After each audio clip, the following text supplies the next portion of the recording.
தமிழை நேசிக்கும் அனைவருக்கும் வணக்கம். நீங்கள் எல்லாரும் எதிர்பார்த்துட்டு இருந்த கிட்டத்தட்ட 1000க்கும் மேற்பட்ட வேக்கன்சியோட ஒரு சூப்பரான லைஃப் செட்டில்டு வேலைவாய்ப்பு வந்திருக்குங்க. இந்த நிரந்தர அரசு வேலைவாய்ப்புக்கு யாரெல்லாம் அப்ளை பண்ணலாம், என்ன தகுதி, என்ன குவாலிஃபிகேஷன் அப்படிங்கிறத பற்றி தான் இன்றைக்கி இந்த வீடியோவில் கம்ப்ளீட்டாக பார்க்க போகிறோம். இந்த வீடியோ உங்களுக்கு பிடிச்சிருந்தால் மறக்காமல் லைக் பண்ணுங்கள். இந்த வீடியோவை உங்கள் ஃப்ரெண்ட்ஸ் அண்ட் ஃபேமிலி கூடயும் ஷேர் பண்ணுங்கள். கீழே டிஸ்கிரிப்ஷனில் நம்ம டெலகிராம் சேனல் லிங்க் ஒன்று இருக்குது, அதுலேயும் ஜாயின் பண்ணிக்கோங்க.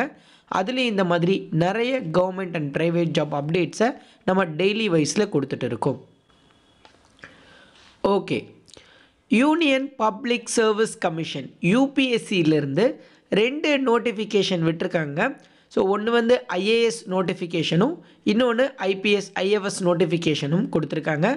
ஃபஸ்ட்டு இந்த ஐஏஎஸ் ஐஎஃப்எஸ் போஸ்டல் இந்த நோட்டிஃபிகேஷனையும் ஐஎஃப்எஸ் நோட்டிஃபிகேஷனையும் கம்பைண்டாக பார்த்து இதுக்கு யாரெல்லாம் அப்ளை பண்ணலாம், என்ன தகுதி, என்ன குவாலிஃபிகேஷன் அப்படிங்கிறத பற்றி தான் இன்றைக்கி இந்த வீடியோவில் கம்ப்ளீட்டாக செக் பண்ண போகிறோம்.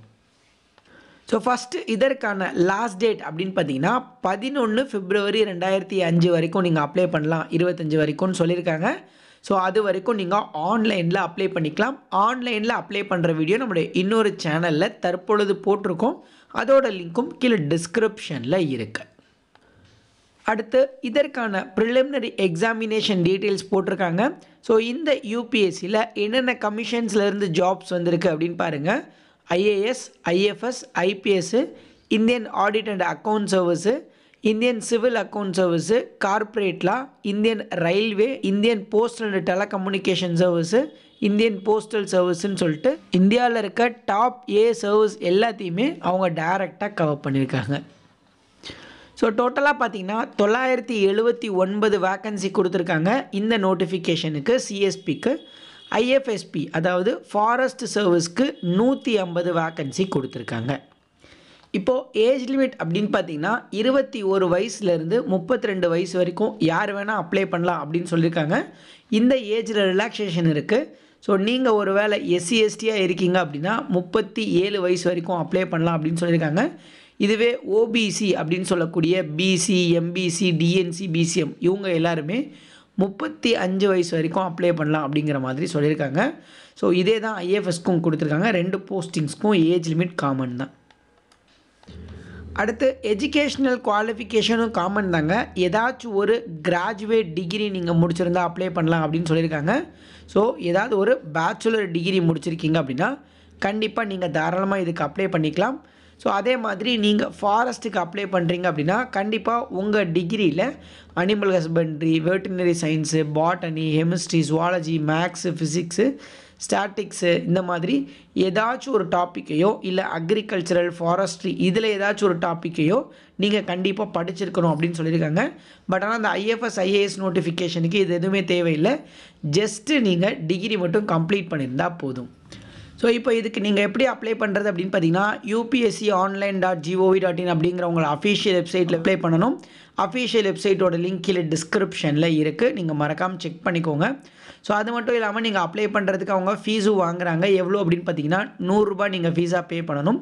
இந்த 100 ரூபாயுமே நீங்கள் பெண்கள் மற்றும் எஸ்சி எஸ்டி கேண்டிடேட்ஸ் பே பண்ண தேவையில்லை. நீங்கள் ஜஸ்ட்டு ஃப்ரீயாகவே அப்ளை பண்ணிக்கலாம்.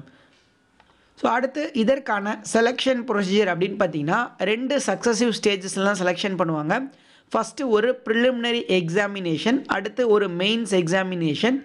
மெயின்ஸ் எக்ஸாமினேஷன் ரிட்டன் இருக்கும், அதுக்கப்புறம் இன்டர்வியூ மற்றும் பர்சனாலிட்டி டெஸ்ட் இருக்கும் அப்படின்னு சொல்லியிருக்காங்க. ஃபஸ்ட்டு ப்ரிலிமினரி எக்ஸாமினேஷனை பொறுத்தளவுக்கு 2 கம்பல்சரி பேப்பர்ஸ் இருக்கும், 200 மார்க்ஸ் ஈச் இருக்கும். டோட்டலாக 400 மார்க்ஸ் அப்படின்னு நீங்கள் புரிஞ்சுக்கோங்க. அடுத்து மெயின்ஸ் எக்ஸாமினேஷனுங்க. மெயின்ஸை பொறுத்தளவுக்கு உங்களுக்கு டோட்டலாக 600 மார்க்ஸு. அதுக்கப்புறம் எஸ்ஐ ஒரு 250 மார்க்ஸு, அதே மாதிரி ஜென்ரல் ஸ்டடீஸ் ஒரு 250 மார்க்ஸு, அடுத்து ஜென்ரல் ஸ்டடீஸ் 2 ஒரு 250, ஜென்ரல் ஸ்டடீஸ் 3 ஒரு 250, ஜென்ரல் ஸ்டடீஸ் 4 ஒரு 250 மார்க்ஸ். இதுக்கப்புறமா கடைசியாக ஆப்ஷனல் பேப்பர் நீங்கள் ஒன்று எடுக்கணும், அது ஒரு 250 மார்க்ஸ். இது எல்லாத்தையுமே அவங்க டோட்டலாக தான் கேல்குலேட் பண்ணுவாங்க. எல்லாம் பார்த்தீங்கன்னா மெயின்ஸ் எக்ஸாமுக்கு மட்டுமே 1750 மார்க்கு. இதோட அந்த பர்சனாலிட்டி டெஸ்ட்டுக்கு ஒரு 275 மார்க்கு. எல்லாம் சேர்த்து 2025 மார்க்குக்கு தான் இந்த எக்ஸாமினேஷன் எழுதுவீங்க. ஸோ இதுவே நீங்கள் ஐஎஃப்எஸ் அதாவது இந்தியன் ஃபாரஸ்ட் சர்வீஸ் எக்ஸாம் எழுதுறீங்க அப்படின்னா மெயின்ஸ் எக்ஸாமில் உங்களுக்கு ஜென்ரல் இங்கிலீஷும் ஜென்ரல் நாலேஜ் மட்டும் டோட்டலாக 600 மார்க்குக்கு வரும். இதை தவிர்த்து பேப்பர் 3, பேப்பர் 4, பேப்பர் 5, பேப்பர் 6 இந்த 4 பேப்பரும் 200 மார்க் இருக்கும். ஸோ டோட்டலாக இதுக்கு ஒரு 800 மார்க் உங்களுக்கு கொடுத்துருப்பாங்க. 1400 மார்க் எழுதுவீங்க. இதோட உங்களுக்கு இன்டர்வியூ மற்றும் பர்சனாலிட்டி டெஸ்ட்டுக்கு ஒரு 300 மார்க்கு, டோட்டலாக 1500 மார்க்குக்கு எழுதுவீங்க. ஸோ இதுக்கும் அதுக்கும் டோட்டலாக டிஃப்ரெண்ட் ஆகும். ஸோ அதனால தான் நோட்டிஃபிகேஷனுமே தனித்தனியாக கொடுத்துருக்காங்க. ஸோ எந்த நோட்டிஃபிகேஷனுக்கு அப்ளை பண்ணணும்னு உங்களோட மைண்ட் செட்டை வச்சு நீங்கள் செக் பண்ணிக்கோங்க. ஸோ நாளை சொன்ன மாதிரியே லாங்குவேஜை பொறுத்தளவுக்கு தமிழ்நாட்டுக்கு நீங்கள் தமிழில் எழுதிக்கலாங்க. ஸோ அதில் எந்த பிரச்சனையும் இல்லை. ஸோ பாருங்கள், தமிழ் அப்படின்னு சொல்லி கொடுத்துருக்காங்க. நம்ம தமிழ்நாட்டில் தமிழ்லேயே நீங்கள் எக்ஸாமினேஷன் ப்ரிலிம்ஸ் அண்ட் மெயின்ஸை எழுதிக்கலாம். ஸோ இது தவிர இதற்கான டீட்டெயில்டு சிலபி எல்லாமே கீழே டிஸ்கிரிப்ஷனில் இருக்க பிடிஎஃப்பில் கொடுத்துருக்காங்க. நீங்கள் செக் பண்ணிக்கோங்க. டிஸ்கிரிப்ஷனில் லிங்க் இருக்குது. 2 நோட்டிஃபிகேஷனையும் நான் தனித்தனியாக அட்டாச் பண்ணியிருக்கேன். நீங்கள் தனித்தனியாக செக் பண்ணி பாருங்கள்.